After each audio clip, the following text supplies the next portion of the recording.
नमस्कार दोस्तों, मैं Dharmendra Verma online study with DK में आपका बहुत बहुत स्वागत करता हूं। सौर मंडल से यहां पर आपको 100 प्रश्न मिलने वाले हैं जो कि काफ़ी इंपॉर्टेंट होने वाले। देखना है, स्किप नहीं करना है, वीडियो को पूरा देखना है और अंत में हमें जरूर बताना है कि आज का जो वीडियो है वो आपको कैसा लगा। इसमें हर प्रकार के प्रश्न आपको मिलेंगे, यानी कि पूरा सौर मंडल हमने इस वीडियो के माध्यम से कवर किया है, तो आपको स्किप बिल्कुल भी नहीं करना है। तो शुरुआत करते हैं। सबसे पहले हम सौर मंडल को देख लेते हैं। सौर मंडल किस प्रकार का होता है, क्या क्या होता है। तो यहाँ पर देखिए, आप सौर मंडल को देख सकते हैं, जिसमें आपका जितने भी ग्रह हैं, उपग्रह हैं, धूमकेतु है, अलका पिंड, ये सभी मिलाकर किसको बनाते हैं, सौर मंडल को बनाते हैं। तो यहाँ पर देखिए, यहाँ पर जो ये दिख रहा है ये सूर्य है और सबसे पास का ग्रह, सबसे दूर का ग्रह है। ये सभी आप इस चित्र के माध्यम से देख सकते हैं। आगे आगे जैसे जैसे प्रश्न आएंगे वैसे वैसे आपको पता चल जाएगा। तो यहाँ पर सबसे पास में कौन सा ग्रह, ऐसे प्रकार के प्रश्न पूछे जाते हैं। सूर्य के पास का ग्रह कौन सा है, तो यहाँ पर आप देख सकते हैं। दूर का कौन सा है, तो यहाँ पर आप नेपच्यून को देख सकते हैं। इस प्रकार इस चित्र के माध्यम से आप समझ सकते हैं। तो सबसे पहले हम जान लेते हैं कि सौर मंडल किसे कहते हैं।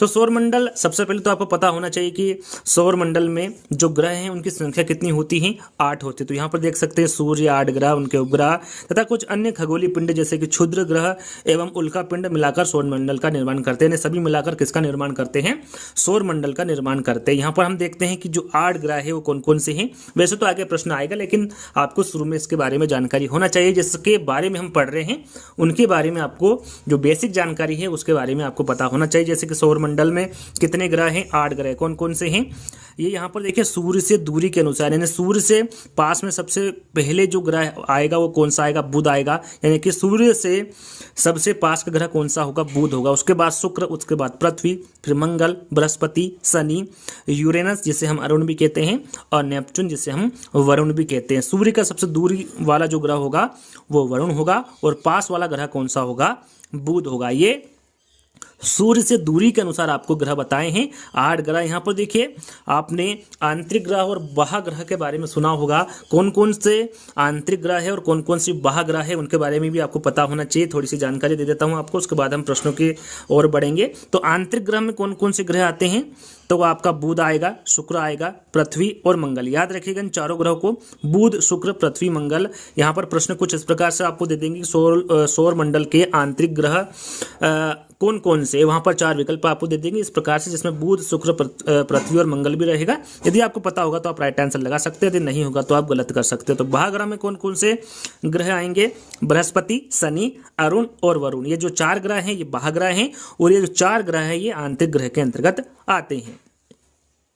चलिए, यहाँ पर देखिए सौर मंडल के ग्रहों का क्रमवार विवरण दिया हुआ है, यानी कि जो 8 ग्रह है, सबसे पहले यहाँ पर सूर्य से दूरी के क्रम में रखा गया है और दूसरे यहाँ पर आकार के अनुसार क्रम में रखा गया है। एक प्रश्न पूछा जाता है कि जो पृथ्वी है वो कौन से आकार में कौन से नंबर पर आती है। इस प्रकार से प्रश्न आता है तो 5वें नंबर पर आती है। आगे हम उसके बारे में चर्चा करेंगे। कौन से ग्रह हैं, कितने ग्रह हैं, उसके बारे में भी आपको बताएंगे। देखिए, पहला ग्रह कौन सा है, सूर्य से दूरी सबसे पहले मैंने जैसा कि आपको बताया, सूर्य से पास का ग्रह कौन सा है, बुध है।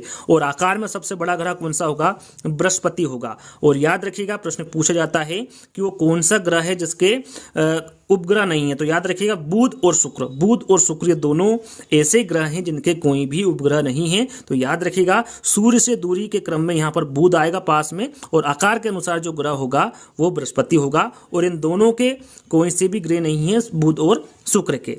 यहाँ पर देखिए, दूसरे नंबर पर सूर्य से दूरी, ये तो मैं आपको शुरू में बता चुका हूं, तो ये नहीं बताऊंगा। यहाँ पर आप देख लीजिएगा थोड़ा सा कि आकार के मामले में बृहस्पति के बाद शनि आएगा। इसका भी कोई उपग्रह नहीं होगा। शुक्र के बारे में बात कर रहा हूँ, शनि के उपग्रह हैं कौन कौन से हैं। यहाँ पर सूर्य से दूरी की हम बात करें तो तीसरे नंबर पर पृथ्वी आएगा और यहाँ पर अरुण आएगा आकार की दृष्टि से। और याद रखिएगा, पृथ्वी का जो उपग्रह है उसकी संख्या कितनी है, 1 है। और कौन सा वो उपग्रह है, चंद्रमा है। पृथ्वी का उपग्रह क्या है पूछा जाता है, तो याद रखिएगा वो चंद्रमा है। चौथे नंबर पर मंगल आता है सूर्य की दृष्टि से, और आकार की दृष्टि से वरुण आएगा। इसके 2 उपग्रह होते हैं, और कौन कौन से होते हैं, फोबोस और डीमोस। इससे संबंधित प्रश्न पूछा जाएगा तो आपको ध्यान में रखना है। 5वां ग्रह आपका बृहस्पति है सूर्य की दृष्टि से, और 5वां ग्रह आकार की दृष्टि से 5वां सबसे बड़ा ग्रह है पृथ्वी का, जिसके 79 यानी कि 79 उपग्रह है, जिसमें सबसे बड़ा उपग्रह कौन सा होगा, गैनीमेड होता है। या यहाँ पर पूछा जाता है कि पृथ्वी का सबसे बड़ा उपग्रह कौन सा है, तो आपको गैनीमेड याद रखना है। और कितने उपग्रह है, 79 उपग्रह है। छठा आपका आएगा यहाँ पर शनि। देखिए, शनि सूर्य के जो हम यहाँ पर देख रहे हैं कि सूर्य से दूरी के क्रम में यहाँ पर शनि आएगा 6ठे नंबर पर, और आकार में कौन सा आएगा आपका शुक्र आएगा। यहाँ पर देखिए थोड़ा सा मिसप्रिंट हुआ है। शनि के जो उपग्रह है उनकी संख्या कितनी होगी, 82 होगी, 82 होगा। और 7वें नंबर पर आपका अरुण होगा, और आकार की दृष्टि से मंगल होगा। इसके जो उपग्रह होंगे वो 27 होंगे। सबसे छोटा ग्रह पूछा जाता है कि सबसे छोटा ग्रह कौन सा होगा, तो आपका कौन सा होगा, बुध होगा, 8वां ग्रह। और ये सूर्य के दूरी की हम बात करें तो वरुण सबसे अंत में आएगा, और बुध यहाँ पर आकार की दृष्टि से सबसे छोटा ग्रह होगा। और इसके कितने उपग्रह होंगे, तो 14 इसके उपग्रह होंगे। चलिए अब सीधे हम यहाँ पर प्रश्न की ओर बढ़ रहे हैं। पहला प्रश्न आपसे पूछा गया है कि सौर प्रणाली की खोज किसने की थी। जो भी यहाँ पर प्रश्न लिए गए हैं सभी के सभी इंपोर्टेंट है, तो आपको ध्यान देना है। सौर प्रणाली की खोज किसके द्वारा की गई थी, गैलीलियो, बेयड, कोपरनिकस या फिर केपलर। तो यहाँ पर सौर प्रणाली के बारे में पूछा गया है, तो ये खोज किसने की थी, कोपरनिकस के द्वारा की गई थी। काफी इंपोर्टेंट है। तीसरा वाला जो विकल्प होगा वो आपका सही होगा। चलिए अगला प्रश्न है पृथ्वी की जुड़वा बहन। देखिए पृथ्वी की जुड़वा बहन किसे कहा जाता है, चंद्रमा को, शुक्र को, पृथ्वी को या फिर सूर्य को। तो ये कहा जाता है शुक्र को। याद रखिएगा पृथ्वी की जुड़वा बहन किसे कहा जाता है, शुक्र को कहा जाता है। पृथ्वी और जो शुक्र ग्रह हैं ये एक जैसे दिखाई देते हैं, इसलिए इनको जुड़वा बहन कहते हैं। किसको, शुक्र को। चलिए अगला प्रश्न है निम्नलिखित में से कौन सौरमंडल का भाग नहीं है। थोड़ी देर पहले ही मैंने आपको बताया था किस किस से मिलकर सौरमंडल बना है, इसके बारे में मैंने आपको बताया था, जिसमें आपको क्षुद्र ग्रह के बारे में बताया था, धूमकेतु के बारे में बताया था, ग्रह के बारे में बताया था, लेकिन निहारिका के बारे में नहीं बताया था। ये सौरमंडल के अंतर्गत नहीं आता है। तो राइट आंसर आपका 4th वाला होगा। ब्रह्मांड में विस्फोटी तारा कहलाता है। यहाँ पर देखिए विस्फोटी तारा कौन सा कहलाता है ब्रह्मांड में, इसके बारे में पूछा गया है। धूमकेतु है, उल्का है, लुम्बक है या फिर अभिनव तारा है। इंपोर्टेंट है, विस्फोटी तारा के नाम से कौन सा तारा जाना जाता है, तो वो है अभिनव तारा। याद रखिएगा ब्रह्मांड में विस्फोटी तारा अभिनव तारा कहलाता है। 4th वाला विकल्प आपका सही होगा। कहीं पर आपको डाउट लग रहा है तो आप पूछ सकते हैं बेफिक्र कमेंट्स के माध्यम से, वहां पर आपको जवाब मिल जाएगा। चंद्रमा पर पैर रखने वाला दुनिया का पहला व्यक्ति कौन है। यहाँ पर देखिए अभी तक आपने वीडियो को लाइक नहीं किया तो लाइक करना है। सभी को हमारे चैनल पर बने रहना है यदि सुपर टेट की आपको अच्छे से तैयारी करना हो। तो चंद्रमा पर पैर रखने वाला दुनिया का पहला व्यक्ति के बारे में पूछा गया है। एडविन एल्ड्रिन है, नील आर्मस्ट्रांग है, माइकल कॉलिंस है या फिर कोलंबस है। तो आप सभी को पता है, सरल सा प्रश्न है। जो नील आर्मस्ट्रांग है ये चंद्रमा पर पैर रखने वाले दुनिया के पहले व्यक्ति, इसके बारे में तो आपको सभी को पता है। सरल सा प्रश्न है, यदि प्रश्न एग्जाम में आ जाता है तो आप यूं ही चुटकी में इसको हल कर सकते हैं।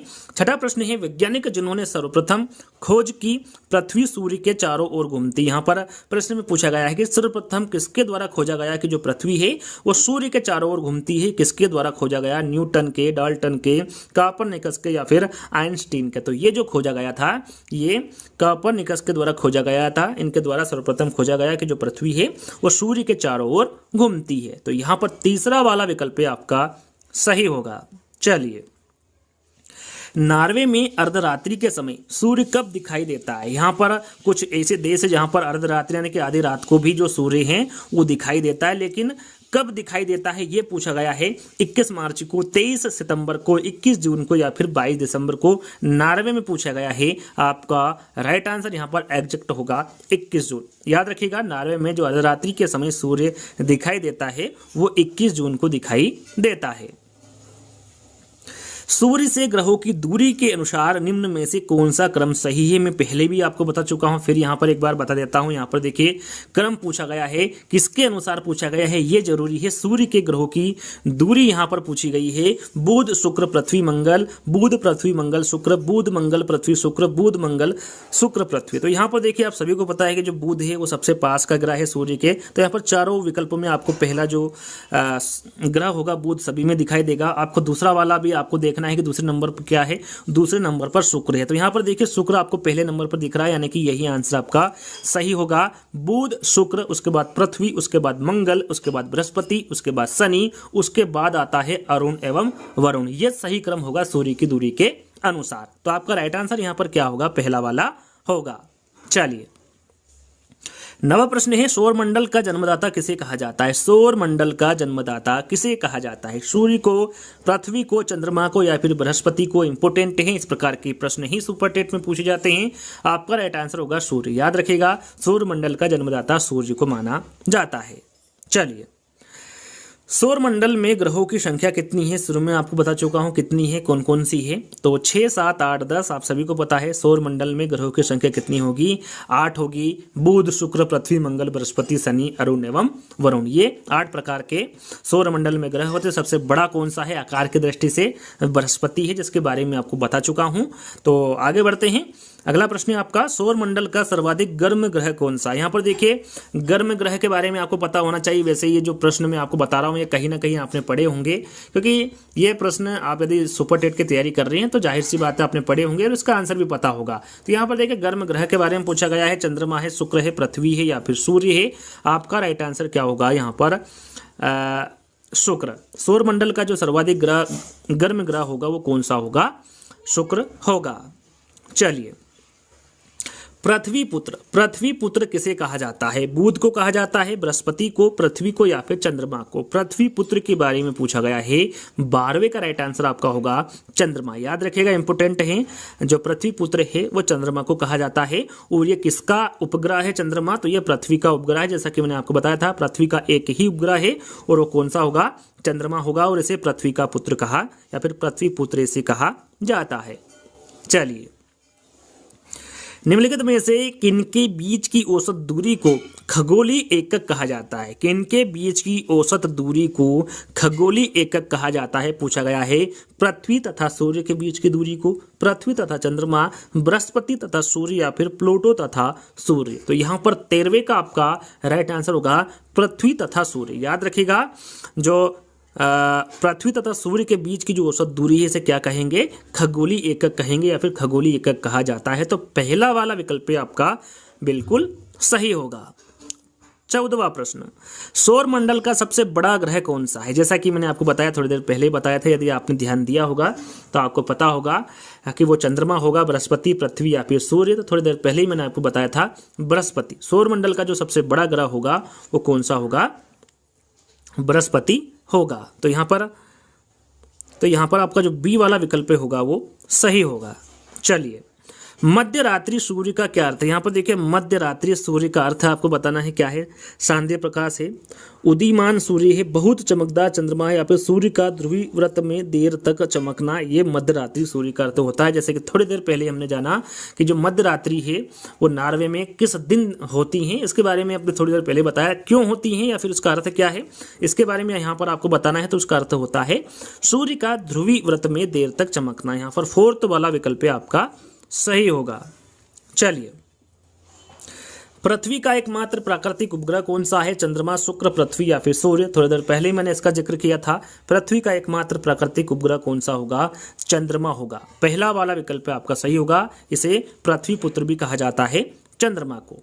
चलिए, अगला प्रश्न है आपका, सूर्य के रासायनिक मिश्रण में हाइड्रोजन का प्रतिशत कितना? यहाँ पर देखिए, जो सूर्य है वो किन किन तत्वों से बना होता है इसके बारे में आपको पता होना चाहिए। तो ये हाइड्रोजन, हीलियम और अन्य तत्व के मिश्रण से बना होता है। जो ज़्यादा है वो हाइड्रोजन और हीलियम है। सबसे ज़्यादा पूछे कि सूर्य में जो रासायनिक मिश्रण है वो सबसे ज़्यादा किसका है? तो वो आपका होगा हाइड्रोजन, जैसा कि यहाँ पर लिखा हुआ है। और वो कितने प्रतिशत होता है? तो वो 71% होता है। याद रखिएगा, हाइड्रोजन की मात्रा पूछे तो वो 71% होगा और हीलियम की मात्रा पूछे तो हीलियम की जो मात्रा होगी वो 26.5% होगी। और जो अन्य तत्व पाए जाते हैं जिसमें बहुत सारे तत्व होते हैं वो उसकी जो मात्रा होती है वो कितनी होती है? तो वो 2.5% होती हैं। याद रखिएगा, सूर्य के रासायनिक मिश्रण में हाइड्रोजन का जो प्रतिशत होगा वो 71% होगा। जो हीलियम का प्रतिशत होगा वो 26.5 होगा। और जो अन्य तत्व मिलकर जो बना है सूर्य, उसका जो प्रतिशत होगा वो 2.5 होगा। तो यहाँ पर आपका राइट आंसर क्या होगा? पहला वाला होगा। चलिए, निम्नलिखित में से कौन एक तारा, यहाँ पर देखिए तारा के बारे में पूछा गया है, कौन सा है? चंद्रमा है, शुक्र है, पृथ्वी है या फिर सूर्य है? शुरू में मैंने सौरमंडल किसे कहते हैं उसके बारे में बताया था, जिसमें मैंने आपको जिक्र किया था, सूर्य के बारे में बताया था, ग्रह के बारे में बताया था, उपग्रह, धूमकेतु, उल्काएं, क्षुद्र ग्रह, ये सभी किसका निर्माण करते हैं?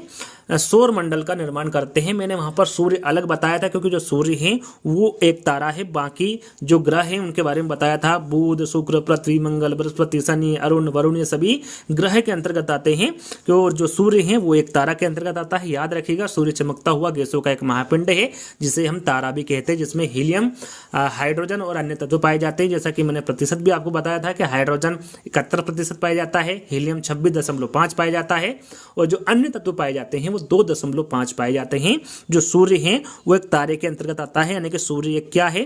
तारा है। तो यहाँ पर फोर्थ वाला विकल्प आपका सही होगा। सौर पृष्ठ पर लगभग कितना तापमान होता है? यहाँ पर सौर पृष्ठ यानी कि सूर्य के बारे में पूछा गया है। सूर्य पर लगभग कितना तापमान होता है? 800 degree Celsius, 600 degree Celsius, 6000 degree Celsius या फिर 1000 डिग्री सेल्सियस? तो यहाँ पर आपका राइट आंसर होगा 6000 डिग्री सेल्सियस। सूर्य पृष्ठ पर जो लगभग तापमान होता है वो कितना होता है? 6000 डिग्री सेल्सियस होता है। या फिर बाहरी सतह का तापमान भी पूछे तो आपका राइट आंसर क्या होगा?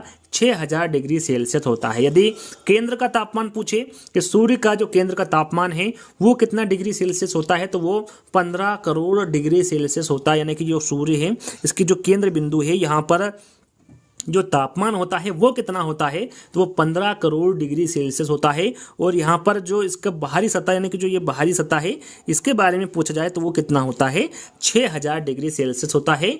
और सूर्य के जो बाहरी सतह है उसको क्या कहते हैं? तो उसे फोटोस्फीयर कहते हैं। क्या कहते हैं? उसे फोटोस्फीयर कहते हैं। और सूर्य के केंद्रीय भाग को क्या कहते हैं? तो उसे कोर कहते हैं। याद रखिएगा, सूर्य के केंद्रीय भाग को कोर कहते हैं और सूर्य के बाहरी सतह को फोटोस्फीयर कहते हैं।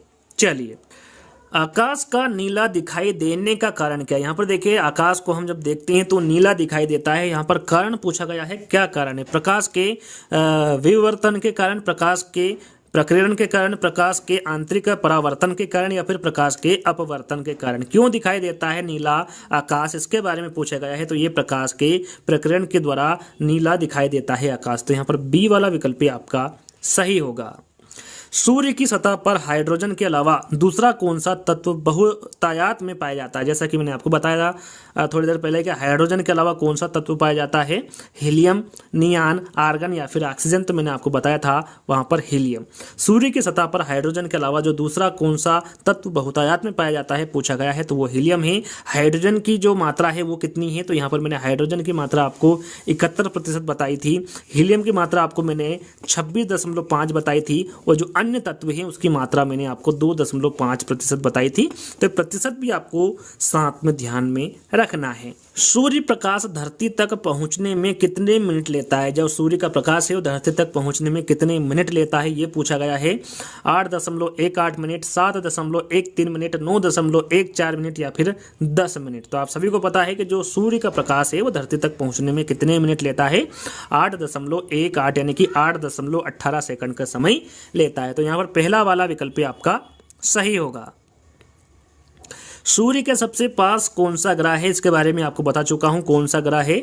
सूर्य के पास का ग्रह कौन सा होगा? बुध होगा, उसके बाद शुक्र होगा, उसके बाद पृथ्वी होगा, उसके बाद मंगल होगा, उसके बाद बृहस्पति होगा, फिर शनि, फिर अरुण और फिर वरुण। यहाँ पर पूछा जाता है कि सूर्य का सबसे दूर का ग्रह कौन सा होगा, तो वह आपका कौन सा होगा? वरुण होगा। जैसा कि आगे पूछा जाएगा, चंद्रमा पर पहली बार अंतरिक्ष यात्री किस यान से गए थे? थोड़ी देर पहले मैंने आपको बताया था कि चंद्रमा पर पहली बार कौन गए थे, तो वहां पर आंसर दिया था मैंने नील आर्मस्ट्रांग। जो नील आर्मस्ट्रांग है ये किस यान में गए थे इसके बारे में पूछा गया है। अपोलो 11 में, चंद्रयान फर्स्ट में, चंद्रयान 2 में या फिर इनमें से कोई नहीं? तो ये गए थे अपोलो 11 में। याद रखिएगा, चंद्रमा पर पहली बार अंतरिक्ष यात्री ये अपोलो 11 में गए थे। कब गए थे? 16 जुलाई 1969 को। कब गए थे? 16 जुलाई 1969 को गए थे। तो यहाँ पर सन यदि पूछा जाए तो आपको याद रखना है। चलिए, किस उपग्रह को जीवाश्म ग्रह कहा जाता है? यहाँ पर किस उपग्रह को जीवाश्म ग्रह कहा जाता है? चंद्रमा को, शुक्र को, पृथ्वी को या फिर सूर्य को? तो यहाँ पर आपका राइट आंसर होगा चंद्रमा को। याद रखिएगा, चंद्रमा को जीवाश्म ग्रह भी कहा जाता है। तो यहाँ पर पहला वाला विकल्प आपका सही होगा। कौन से खगोलीय पिंड को रात की रानी कहा जाता है? वो कौन सा खगोलीय पिंड है जिसे रात की रानी कहा जाता है? बुध है, शुक्र है, पृथ्वी है या फिर चंद्रमा है? तो यहाँ पर आपका राइट आंसर होगा चंद्रमा। याद रखिएगा, चंद्रमा को भी रात की रानी कहा जाता है। चलिए, टाइटन। टाइटन किस ग्रह का उपग्रह है? यदि आपने वो जो मैंने तालिका बताई थी उसमें देखा होगा तो वहाँ पर टाइटन लिखा हुआ था। यदि आपने वहाँ पर ध्यान दिया होगा तो ये भी पता होगा कि किस ग्रह का उपग्रह है, बुध का है, शुक्र का है, शनि का है या फिर चंद्रमा का है? तो यहाँ पर आपका राइट आंसर होगा शनि का। टाइटन किस ग्रह का उपग्रह है? तो ये शनि का उपग्रह है टाइटन। याद रखिएगा।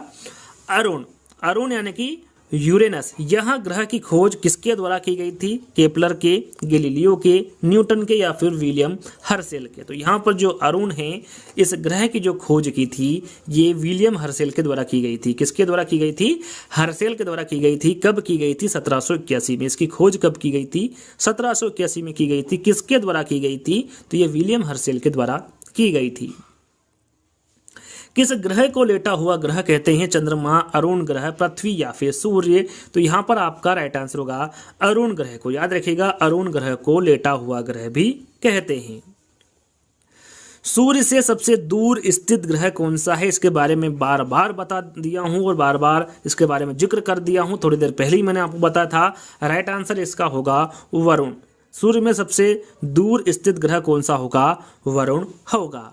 चलिए, कौन सा ग्रह हरे रंग का प्रकाश उत्सर्जित करता है? वो कौन सा ग्रह है जो हरे रंग का प्रकाश उत्सर्जित करता है? चंद्रमा, शुक्र, पृथ्वी या फिर वरुण? यहाँ पर आपका राइट आंसर होगा वरुण। जो वरुण ग्रह है ये हरे रंग का प्रकाश उत्सर्जित करता है। ग्रहों के गति संबंधी नियम किसके द्वारा दिए गए हैं? केपलर के, गैलीलियो के, न्यूटन के या फिर इनमें से कोई नहीं? काफी इंपोर्टेंट हैं, एग्जाम में पूछा जा चुका है। आपका राइट आंसर होगा केपलर। याद रखिएगा, ग्रहों के गति संबंधी नियम किसके द्वारा दिए गए हैं? तो ये केपलर के द्वारा दिए गए हैं। बिग बेग सिद्धांत। बिग बेग सिद्धांत ये किससे संबंधित है? ब्रह्मांड की उत्पत्ति से, सूर्य की उत्पत्ति से है, चंद्रमा की उत्पत्ति से या फिर इनमें से कोई नहीं? बिग बैंग के बारे में पूछा गया है। यह जो सिद्धांत हैं ये किससे संबंधित है? तो याद रखिएगा, ये ब्रह्मांड की उत्पत्ति से संबंधित है बिग बैंग सिद्धांत। तो यहाँ पर पहला वाला विकल्प आपका सही होगा। बिग बैंग का सिद्धांत किसने दिया था? अभी हमने जाना कि जो बिग बैंग का सिद्धांत है ये ब्रह्मांड की उत्पत्ति से संबंधित है, लेकिन यहाँ पर पूछा गया है कि किसके द्वारा दिया गया? गैलीलियो, एमंडसेन, तस्मान या फिर जॉर्ज लेमेत्रे? तो ये दिया था जॉर्ज लेमेत्रे के द्वारा। याद रखिएगा, बिग बैंग का जो सिद्धांत है ये जॉर्ज लेमेत्रे के द्वारा दिया गया था।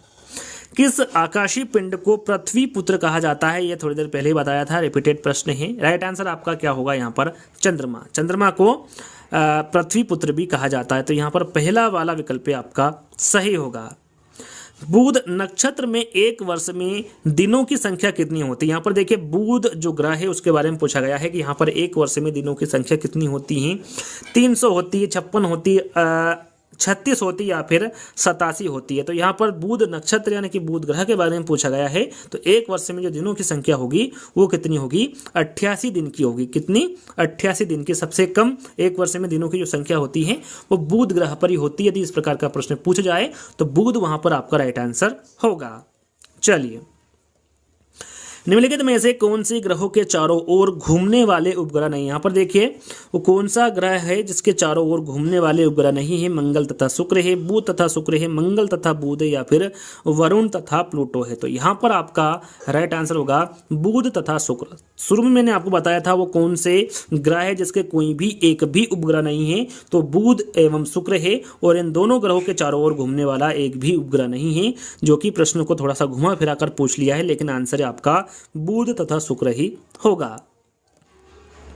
तारों के मध्य की दूरी ज्ञात करने की इकाई कौन सी है? स्टीलर मील है, कॉस्मिक किलोमीटर है, गैलेक्टिक इकाई या फिर प्रकाश वर्ष है? तारों के मध्य की दूरी ज्ञात करने की इकाई के बारे में पूछा गया है। तो आपका राइट आंसर क्या होगा? प्रकाश वर्ष। प्रकाश वर्ष यहाँ पर आपका राइट आंसर होगा। निम्नलिखित में से कौन सा ग्रह सूर्य का चक्कर सबसे कम समय में लगाता है। यहाँ पर वो कौन सा ग्रह है जो सूर्य का जो चक्कर है वो सबसे कम समय में लगाता है। बुध है, शुक्र है, पृथ्वी है या फिर मंगल है। राइट आंसर आपका यहाँ पर क्या होगा, बुध होगा। सबसे पास का ग्रह कौन सा है, बुध है। ग्रह सूर्य का चक्कर सबसे कम समय में कौन लगाता है, बुध ग्रह लगाता है। सबसे कम समय एक वर्ष में किसका है, बुध ग्रह का है। कितना है, 88 दिन है। एक वर्ष में वहां पर कितने दिन होते हैं, 88 दिन होते हैं। कौन से ग्रह पर, बुध ग्रह पर। तो यहां पर पहला वाला विकल्प आपका सही होगा।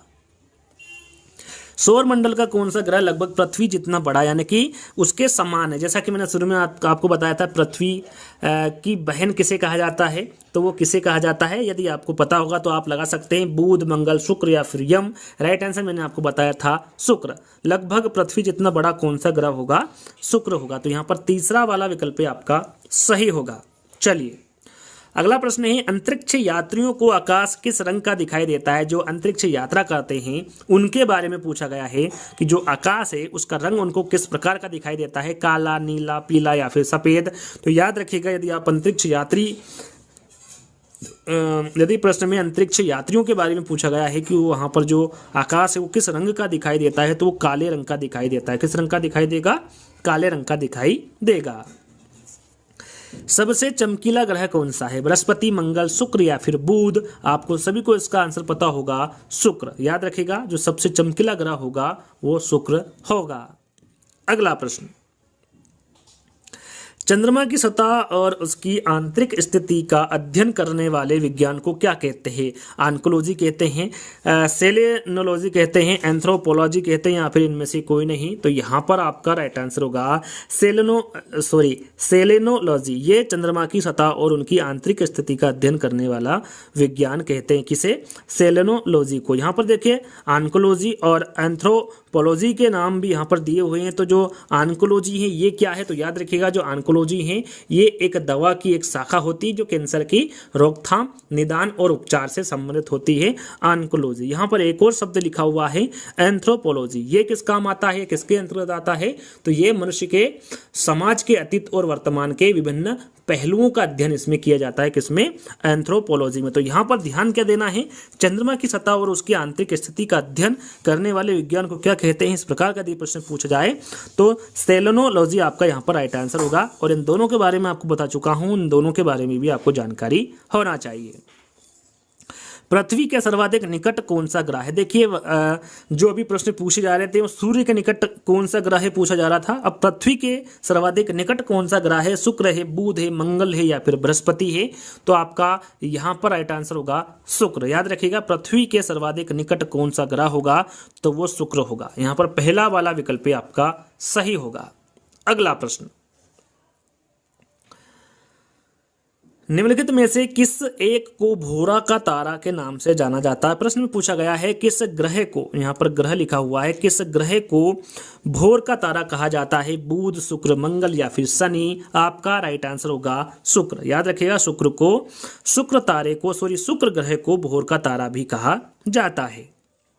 सुपरनोवा है, यहाँ पर देखिए सुपरनोवा क्या है, एक ग्रहिका है, एक ब्लैक होल है, एक पुच्छल तारा है या फिर एक मृतपाय तारा है। तो यहाँ पर सुपरनोवा के बारे में पूछा गया है। तो याद रखिएगा, ये एक मृतपाय तारा होता है जो सूर्य से बड़ा तारा होता है। वह नोवा या फिर सुपरनोवा जो कि विस्फोट होकर न्यूट्रॉन तारे में बदल जाता है, जिसे हम क्या कहते हैं, जिसे पल्सर कहते हैं या फिर उसे पल्सर कहा जाता है। तो यहाँ पर आपका सही आंसर क्या होगा, फोर्थ वाला होगा। किस ग्रह को पृथ्वी की बहन कहा जाता है। थोड़ी देर पहले ही मैंने आपको बताया था, जो शुक्र ग्रह है इसे पृथ्वी की बहन कहा जाता है। दोनों एक जैसे दिखाई देते हैं, यानी कि जो उनका आकार है वो एक जैसा होता है, इसलिए इसे पृथ्वी की बहन कहा जाता है। किसको, शुक्र को। मंगल और बृहस्पति ग्रहों के बीच सूर्य की परिक्रमा करने वाले खगोलीय पिंड क्या कहलाते हैं। क्षुद्र ग्रह कहलाते हैं, आंतरिक ग्रह कहलाते हैं, बोनी ग्रह कहलाते हैं या फिर परंपरागत ग्रह कहलाते हैं। मंगल और बृहस्पति ग्रहों के बीच सूर्य की परिक्रमा करने वाले खगोलीय पिंड के बारे में पूछा गया है। आपका राइट आंसर होगा, यहाँ पर जो ग्रह है वो क्षुद्र ग्रह कहलाते हैं। जब विस्फोट होता है उसमें से जो छोटे छोटे पिंड होते हैं उसे ही हम क्या कहते हैं, क्षुद्र ग्रह कहते हैं। तो यहाँ पर क्षुद्र ग्रह आपका राइट आंसर होगा।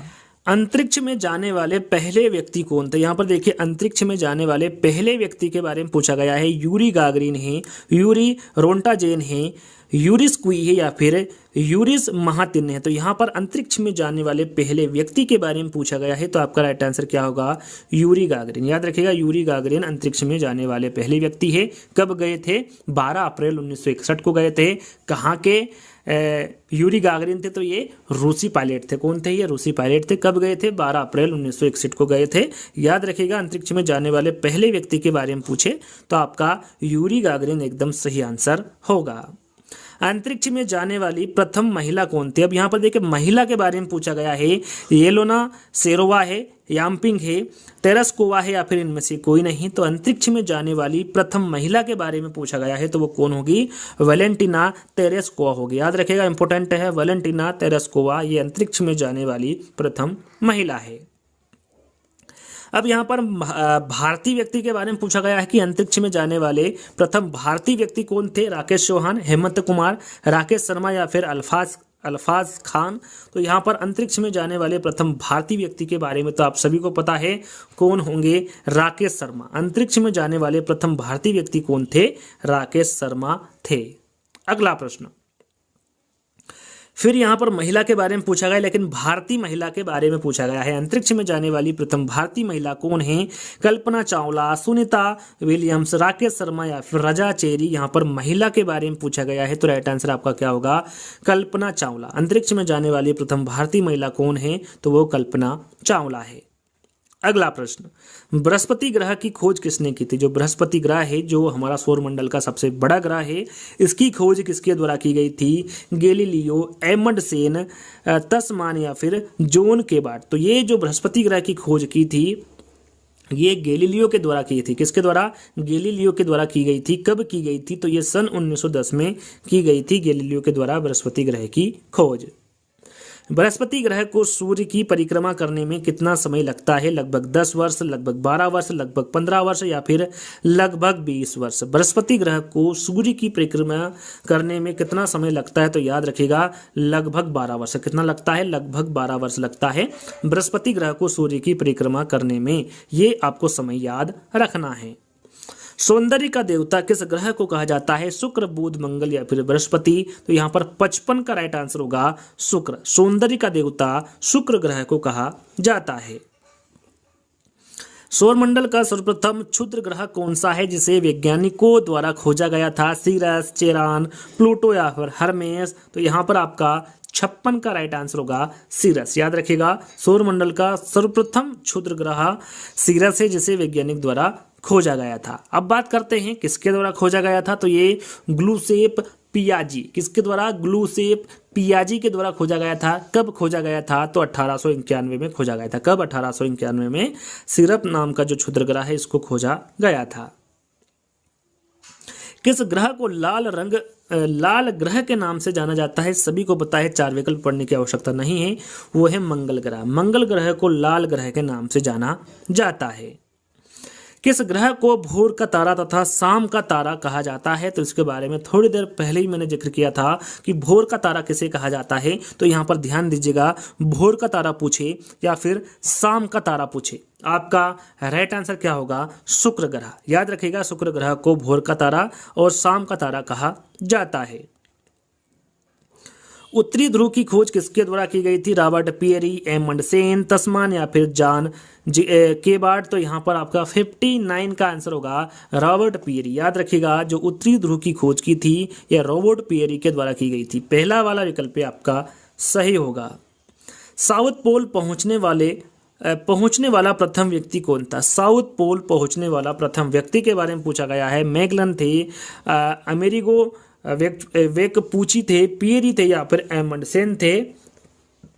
तो यहां पर आपका राइट आंसर होगा एमंडसेन। याद रखिएगा साउथ पोल पहुंचने वाला जो प्रथम व्यक्ति था वो एमंडसेन था। यहां पर डी वाला विकल्प आपका सही होगा। अगला प्रश्न, पृथ्वी की अपनी कक्षा में गति, यानी कि जो पृथ्वी की अपनी गति है वो किस कक्षा में है? पश्चिम से पूर्व है, पूर्व से पश्चिम है, उत्तर से दक्षिण या फिर दक्षिण से उत्तर है। तो यहाँ पर आपका राइट आंसर होगा पश्चिम से पूर्व। याद रखिएगा, पृथ्वी की जो अपनी कक्षा की गति होगी वो पश्चिम से पूर्व की ओर होगी। जब चंद्रमा निकलता है तो किस ओर निकलता है? पूर्व की ओर। और जब अस्त होता है तो कहाँ पर होता है? पश्चिम की ओर होता है। क्यों होता है? इसकी गति के कारण ही होता है।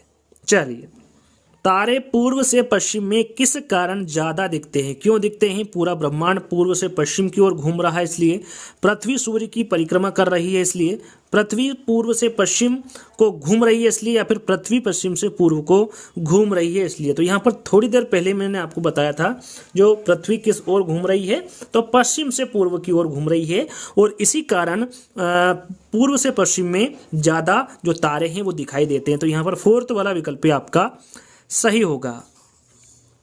किस ग्रह को नीला ग्रह कहते हैं? पृथ्वी, शनि, मंगल या फिर शुक्र? सभी को पता है, सरल सा प्रश्न है, वो है पृथ्वी। पृथ्वी को नीला ग्रह भी कहा जाता है।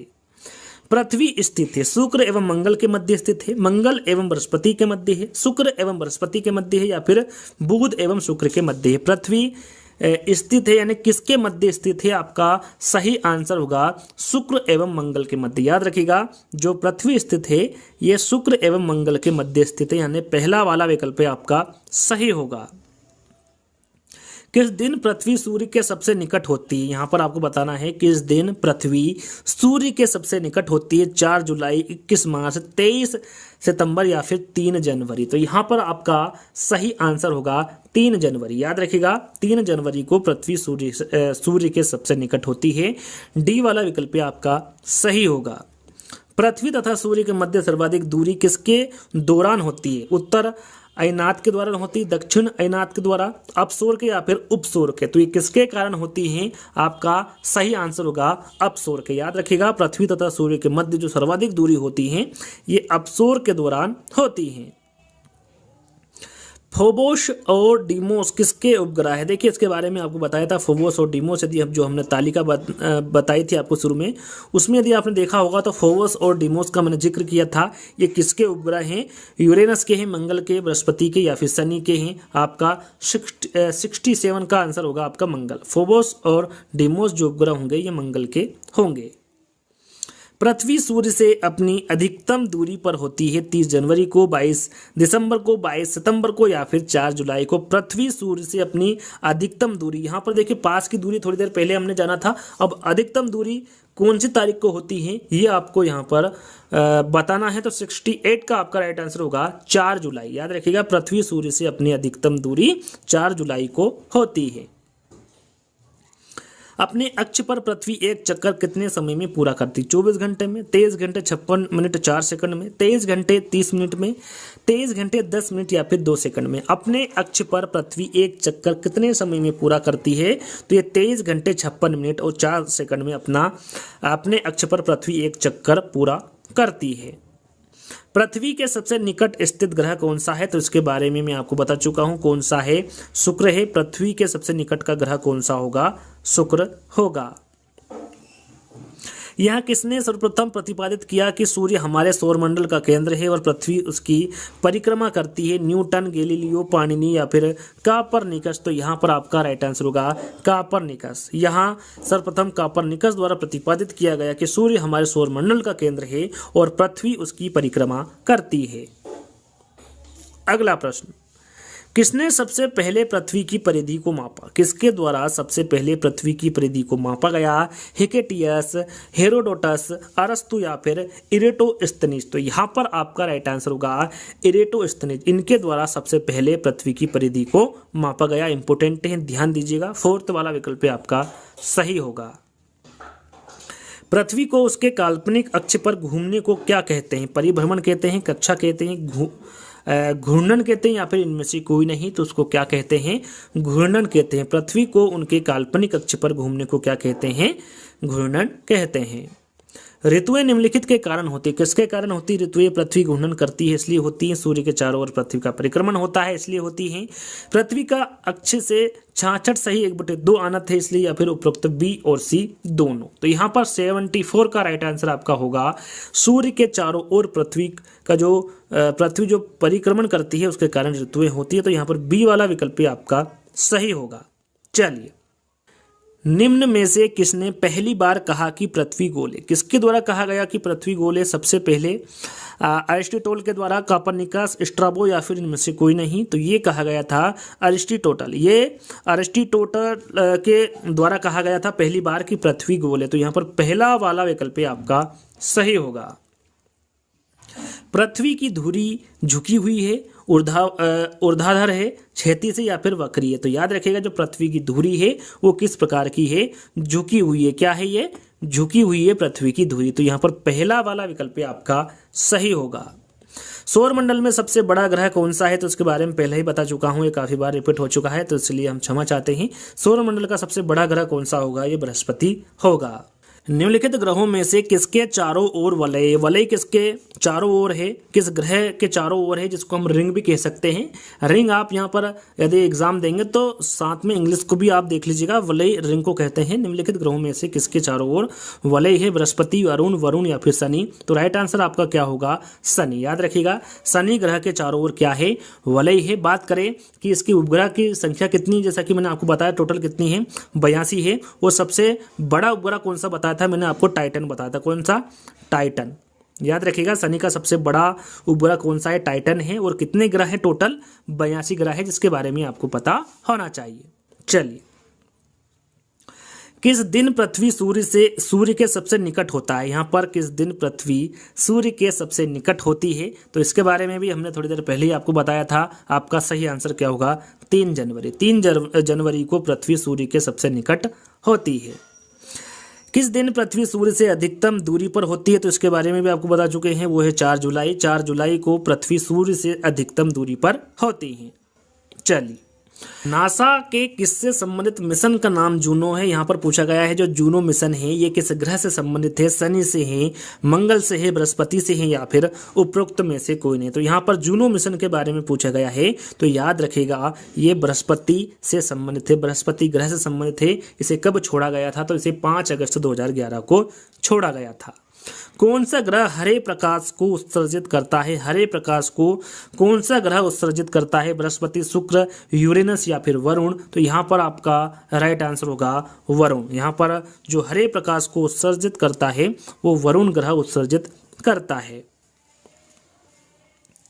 सी ऑफ ट्रैंक्विलिटी कहाँ पर है? यहाँ पर जो सी ऑफ ट्रैंक्विलिटी है ये कहाँ पर है? पृथ्वी, सूर्य, जुपिटर या फिर चंद्रमा? तो आपका 83 का राइट आंसर होगा चंद्रमा। याद रखिएगा इंपोर्टेंट है, जो सी ऑफ ट्रैंक्विलिटी कहाँ पर है? तो ये चंद्रमा पर स्थित है। 4th वाला विकल्प आपका सही होगा।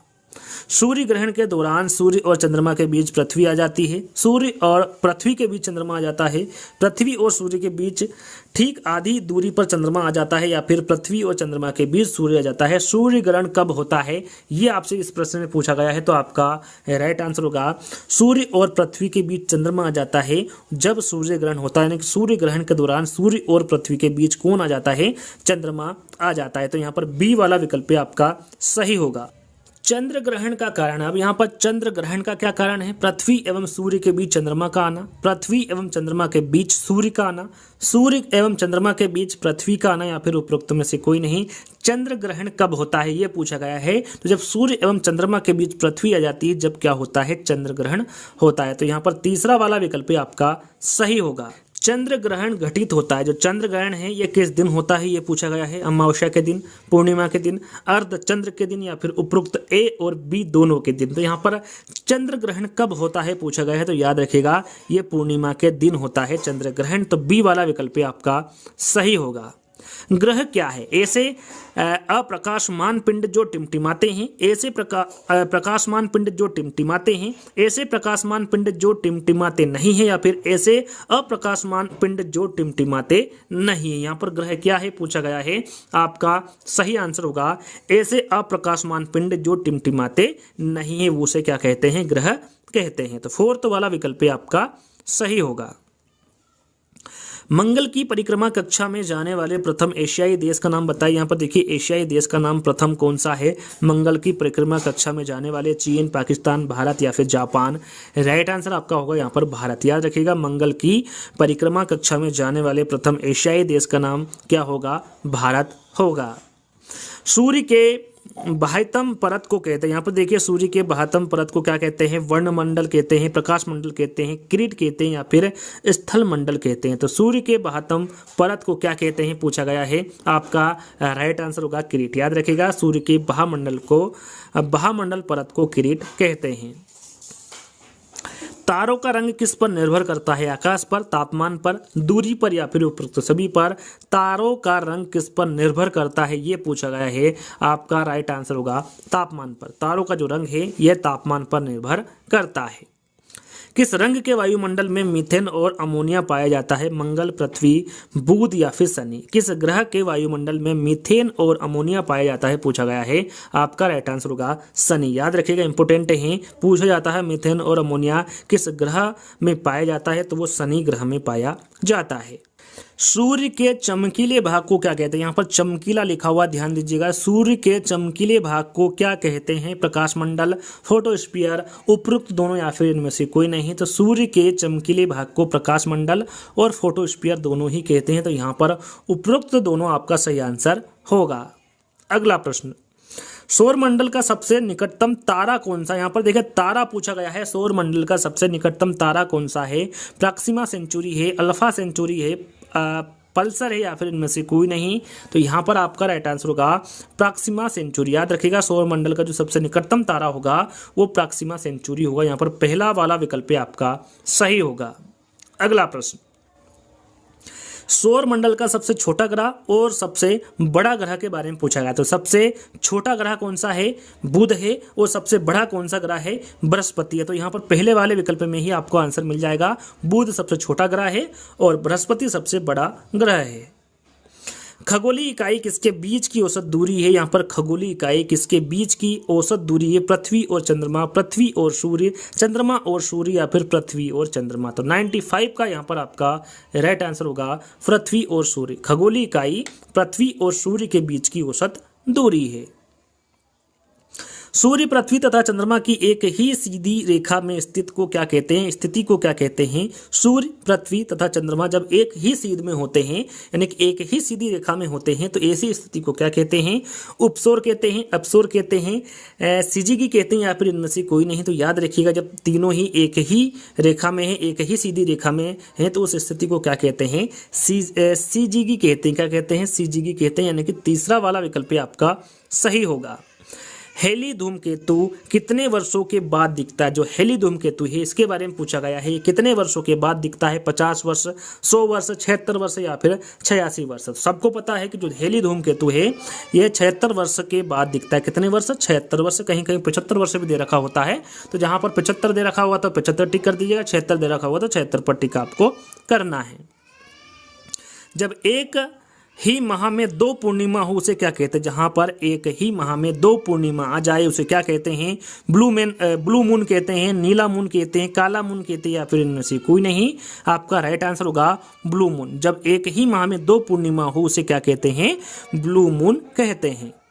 सौर मंडल का सबसे कम घनत्व वाला ग्रह कौन सा? यहाँ पर देखिए सौर मंडल का सबसे कम घनत्व वाला ग्रह के बारे में पूछा गया है। शनि है, पृथ्वी है, बुध है या फिर शुक्र है। आपका राइट आंसर क्या होगा? शनि। याद रखिएगा सौर मंडल का सबसे कम घनत्व वाला ग्रह कौन सा होगा? शनि होगा। अंतिम प्रश्न, जैसा कि मैंने आपको बताया टोटल यहाँ पर आपको 100 प्रश्न मिलेंगे। तो यहाँ पर अंतिम प्रश्न है आपका, निम्नलिखित में से कौन सा ग्रह पूर्व से पश्चिम यानी कि पश्चिमगामी दिशा में सूर्य की परिक्रमा करता है? यहाँ पर देखिए थोड़ी देर पहले मैंने आपको बताया था कि जो सूर्य की परिक्रमा जो ग्रह करते हैं वो पश्चिम से पूर्व की ओर करते हैं। लेकिन 8 ग्रहों में 2 ग्रह ऐसे हैं जो कि पूर्व से पश्चिम की ओर परिक्रमा करते हैं सूर्य की। वो ग्रह कौन से हैं? तो वो ग्रह सूर्य और अरुण है। याद रखिएगा इंपोर्टेंट प्रश्न है। सूर्य और अरुण ये दोनों एक ऐसे ग्रह हैं जो पूर्व से पश्चिम की ओर सूर्य की परिक्रमा करते हैं और जो बचे हुए ग्रह हैं वो जो परिक्रमा करते हैं सूर्य की वो पश्चिम से पूर्व की ओर करते हैं, ना कि पूर्व से पश्चिम की ओर। तो यहाँ पर पूर्व से पश्चिम की ओर पूछे तो आपका अरुण और शुक्र दोनों ग्रह होंगे। तो यहाँ पर राइट आंसर क्या होगा? आपका दोनों होगा। तो आपको ये 100 प्रश्न यदि अच्छे लगे होंगे तो इस वीडियो को आपको ज़्यादा से ज़्यादा शेयर करना है, ज़्यादा से ज़्यादा इसको लाइक करना है और सभी को चैनल को सब्सक्राइब कर लेना है। जब तक के लिए धन्यवाद।